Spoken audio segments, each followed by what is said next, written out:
Hey guys, so as I stated in a previous video, I'm going to try to go through in as much detail as possible every single step of building a house in the Philippines. I realize this may not be interesting to maybe the masses. I really don't know, but I can only go off of my personal feelings when I was back in America. Of course, I have a construction background, so maybe that, you know, weighed on my mind a lot more than maybe the average person who would just hire someone else to build their house.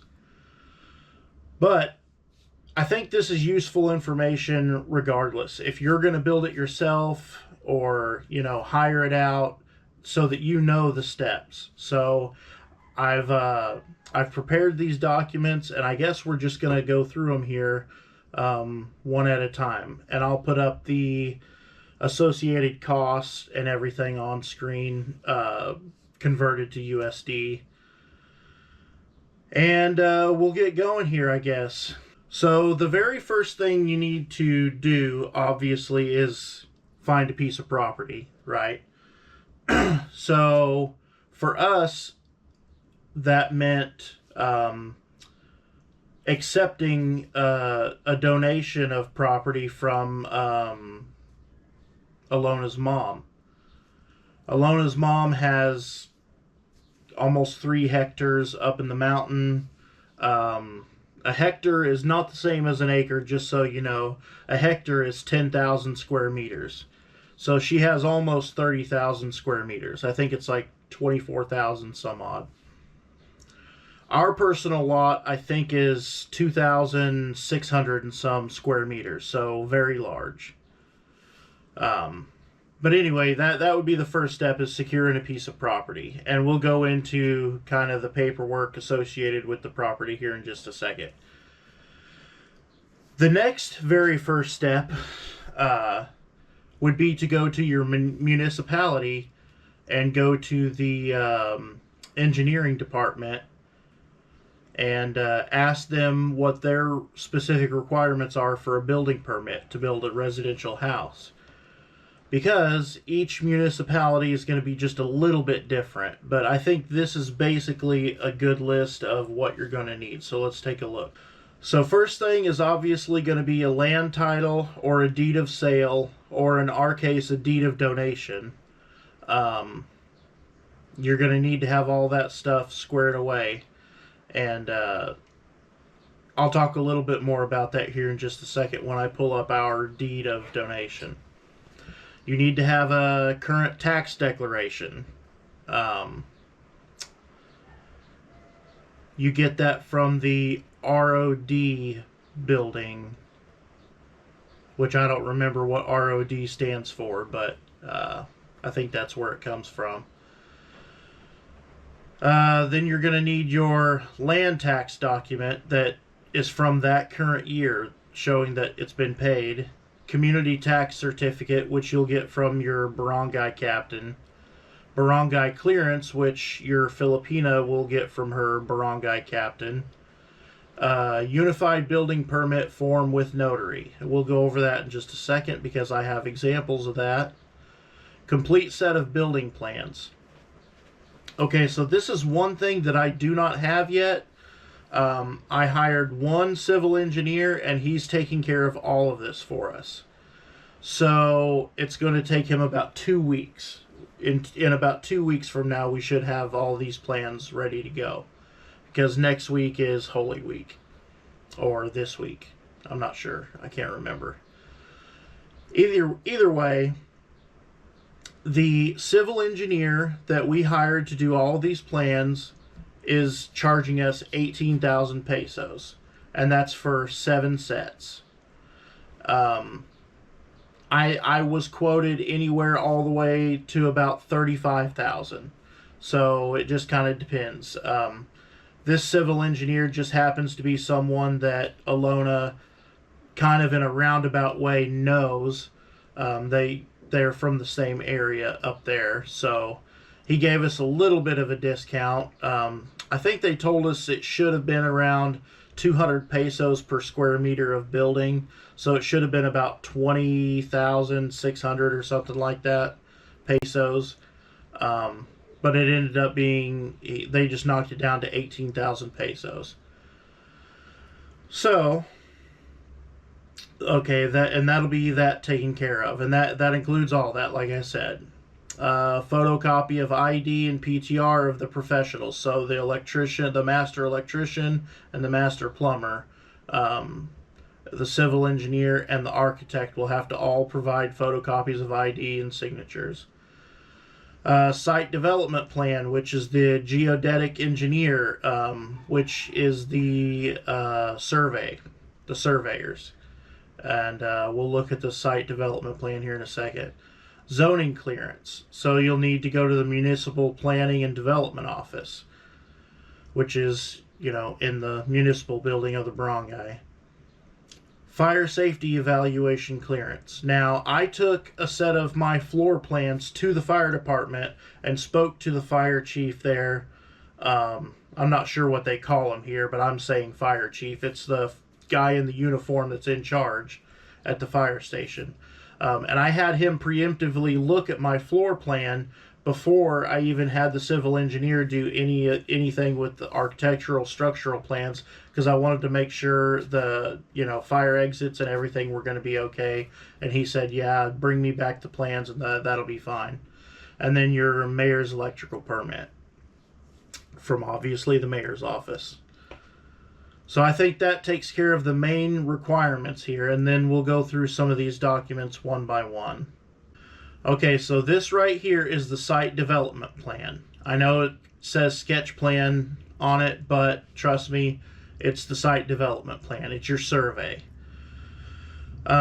So you'll notice our lot is actually in the lower left-hand corner. You may also notice that our square meters is 2,686. And all of her other siblings' lots are marked out here, but they're only 1,343. But, may seem unfair that we get 2 lots and they only get 1, but that's not quite the case, because all of the area behind those lots in this big empty rectangle, that's also her property, and all of the siblings will share that area also. It's just that the engineer and Alona's mom wanted to make sure every sibling got at least a little bit of road frontage to their property. So that's how that goes. So our lot is a fairly good sized lot at 2,686 square meters. Anyway, this is kind of what your site development plan is going to look like, and the civil engineer, or not civil engineer, the geodetic engineer that did this survey charged me 25,000 pesos. It was 15,000 pesos for the whole area of her mom's land, and then the subdivision portion of our 2,600 whatever square meters was an additional 10,000. Hers was 15, ours was 10. So that made 25. And he also is the one that submits all the paperwork for the title and everything.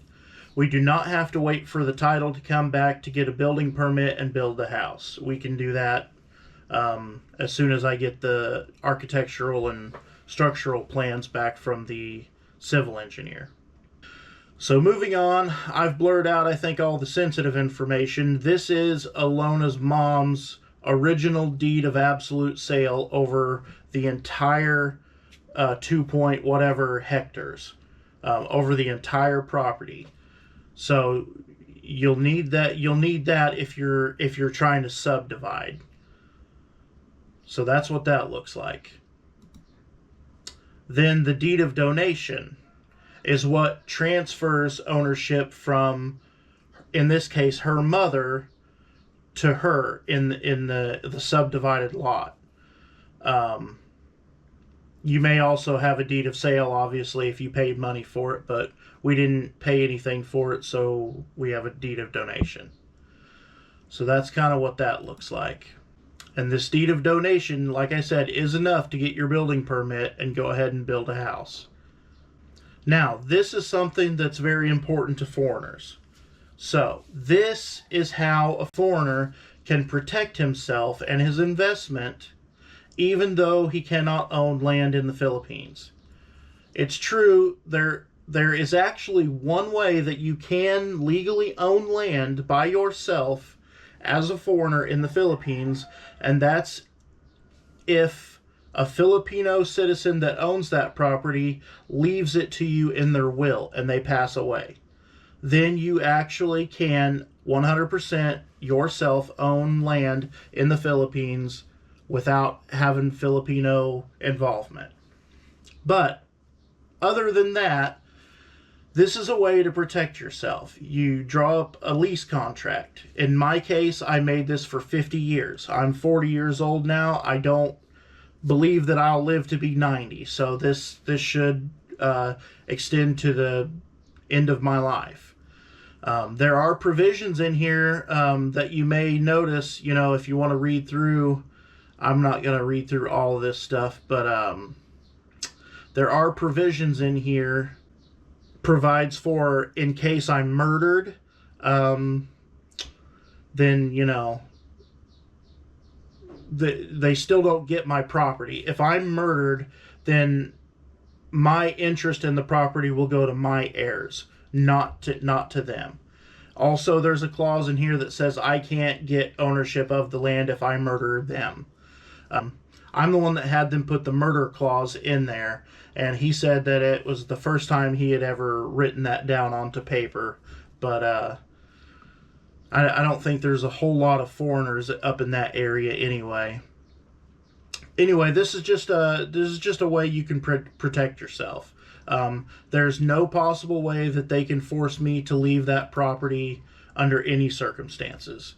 Unless I'm doing something illegal up there or, whatever. But, and it doesn't matter who murders me. If anybody murders me, it's my portion of the investment goes to my heirs, not to them.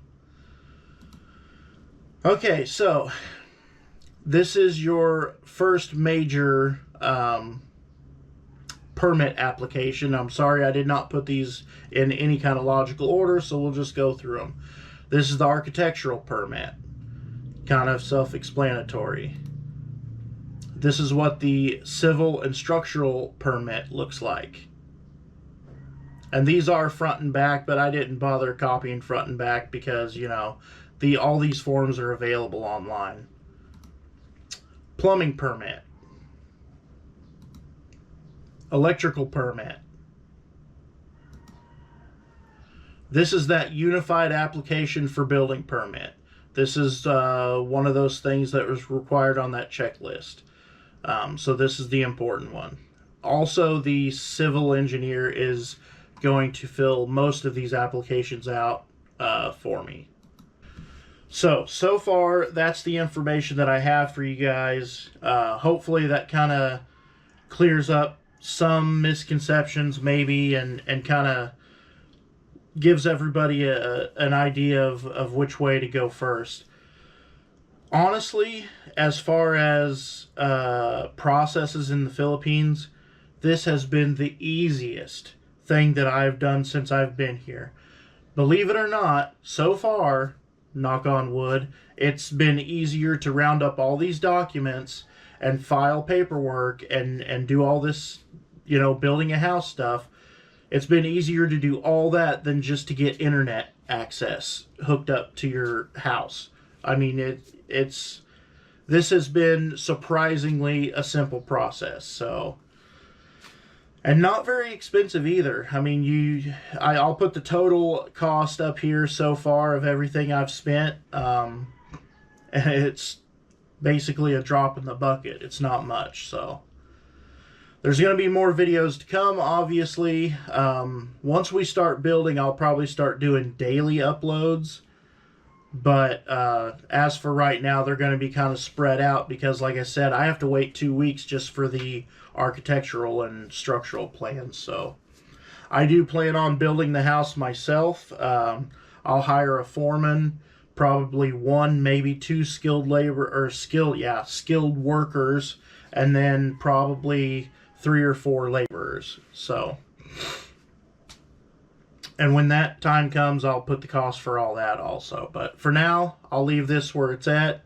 If you guys have any questions, obviously let me know. But man, I'm telling you, I'm just so surprised at how simple this process has been so far. That could turn very ugly very quickly, but so far it's been really easy.